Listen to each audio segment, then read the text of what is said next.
Welcome to As in Heaven Season 3, this preview episode. My name is Jim Davis. I pastor Orlando Grace Church. And if you're joining us for the first time, As in Heaven is a season on a topic. We created each season with a clear narrative arc with about 20 episodes that have a clear beginning, middle, and end.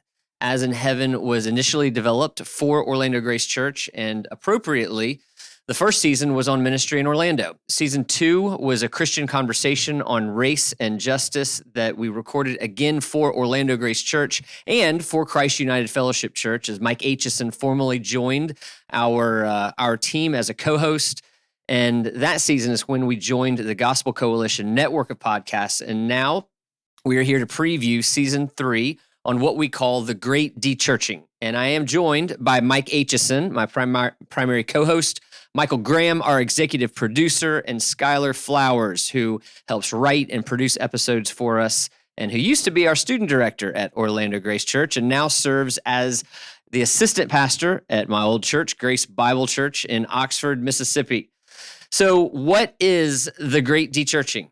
A dechurched person is someone who used to go to church at least once per month and now goes less than one time per year. We all knew that we wanted to do a season on dechurching because that's the context that we in Orlando find ourselves. The problem was there really is no good data available on this phenomenon. We didn't just want to operate off of anecdotal data, so we commissioned the largest and most comprehensive nationwide academically peer-reviewed study, that's a mouthful, ever done on dechurching. And the study was conducted by sociologist Dr. Ryan Burge and Dr. Paul Jupe. And we commissioned 3 different phases of the research, and the information we learned confirmed our feelings, challenged our preconceptions, and actually and unexpectedly provided a lot of hope. So we set out to basically confirm or deny this thesis. We are currently in the largest and fastest religious shift in the history of our country. And phase 1 of our study proved that thesis is in fact true, that we now live in a period that we're calling the Great Dechurching. And we then used phases 2 and 3 to try and drill down and understand why people are leaving, where they're going, and what it is going to take to bring them back. So some of the delay in producing and releasing this season of the podcast is that Michael Graham and I have co-authored a book under the same title, The Great Dechurching, published by Zondervan, which will be available August 22nd. And our hope is that this research would better inform this season of the podcast. And we, having recorded the season already, feel strongly that it did. Now, one of the things that makes our podcast unique is that we record, as I said, every episode before we release anything to make sure that we have a comprehensive narrative arc and a helpful flow through each conversation. So today, we want to provide a brief preview to this season as we look back on the recordings and talk about what was helpful to us and why. So I want to get started by asking Michael Graham to talk a bit about the arc of the season and specifically, who are the dechurched, how can we help, and where are we headed? As Jim mentioned, As in Heaven does a lengthy deep dive on one challenging topic per season. This season's story arc is really simple. First, who are the dechurched? Second, how can we help? Third, where are we headed in the future? In the first section on who are the dechurched, we will examine the data profiles that we developed, history of dechurching, and casual dechurching versus dechurched casualty concepts. In the second section on how we can help, we will examine the keys of relational wisdom, the time period of 13 to 17 and 18 to 25 years old, the role of mental health, the challenges of political syncretism, the importance of consistent ethics, and preaching and ministering in light of these dynamics. And in the third and final section on where are we headed in the future, we'll talk about perspectives on dechurching from post-Christendom Europe, the church in exile, embracing missional and confessional church simultaneously, the role of formation inside the local church, and non-anxious leadership. Okay, having heard all these episodes, the quality of each guest, their knowledge of the topic, and the ability to connect it to dechurching made all these episodes much more impactful, really, than we expected and maybe even hoped. And I know this will be hard because there were a lot of great episodes, But I'd love for each of you to talk briefly about which two episodes stuck out to you the most and why. So, Mike Graham, why don't we start with you? The two episodes that most deeply resonated with me were our interviews with Dr. Ryan Burge and Dr. Sam Chan. As you guys know, probably by now, I'm a total data nerd, and getting to talk with Ryan about the four vastly different dechurched evangelical profiles with him was absolutely fascinating. That episode, which happens to be the very next episode, is perhaps the most important in the season in terms of wrapping your mind around and demystifying who are the dechurched in America. The other interview that deeply resonated with me was our conversation with Sam Chan on relational wisdom. The amount of humor, practical insights, and wisdom from that episode really made it stand out for me. All right, Big Mike, what stood out to you? Jim, did you just tell everybody my endeared secret nickname? There's only a few people who know about Big Mike. Well, so the two episodes that stood out to me were Colin Hansen and Dr. Erwin Ince. Colin Hansen's episode resonated with me because of his passion and expertise around history. And history provides us, as we know, with context for our lives. It constantly answers the how did we get here question.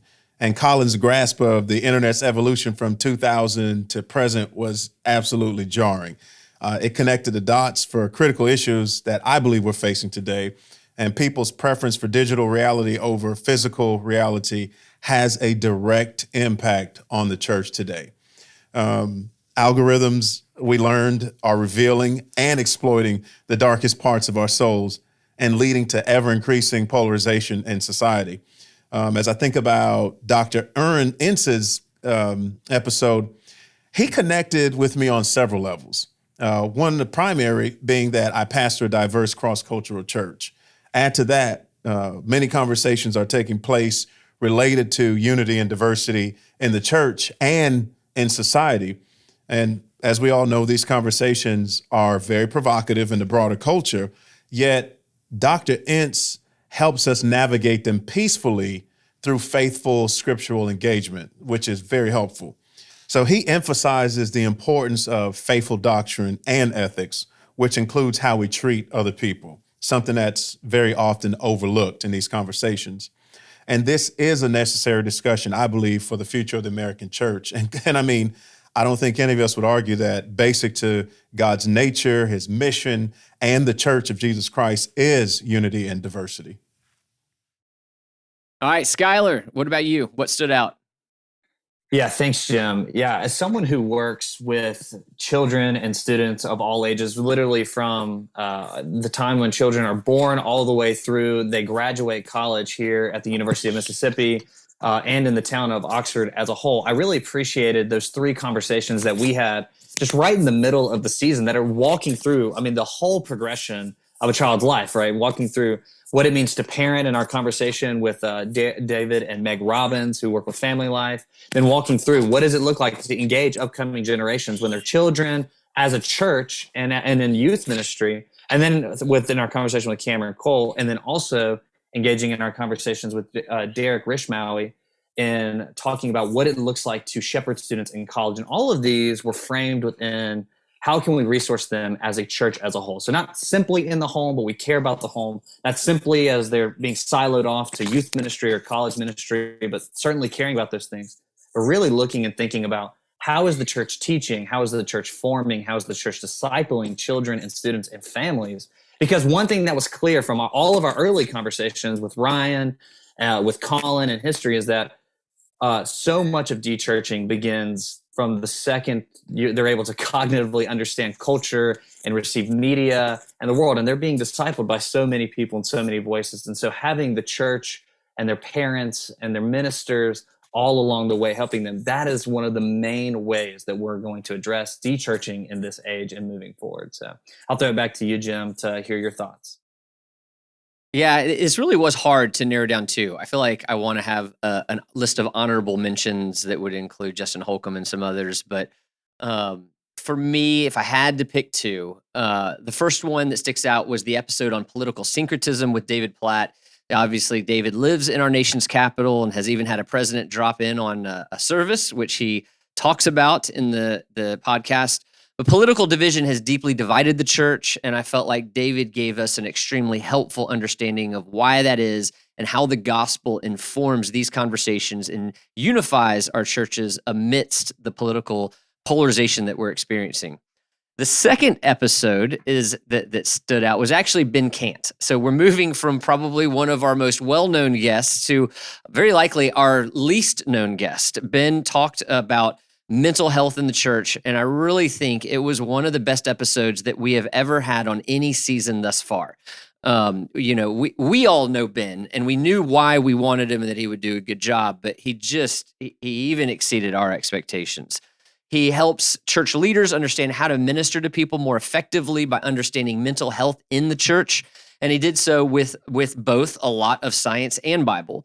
And he talked about spiritual formation in the church and that the impact that it has on the whole person, how it impacts the whole person. And this episode literally changed the way that I think about some of the things that we're doing in our own church.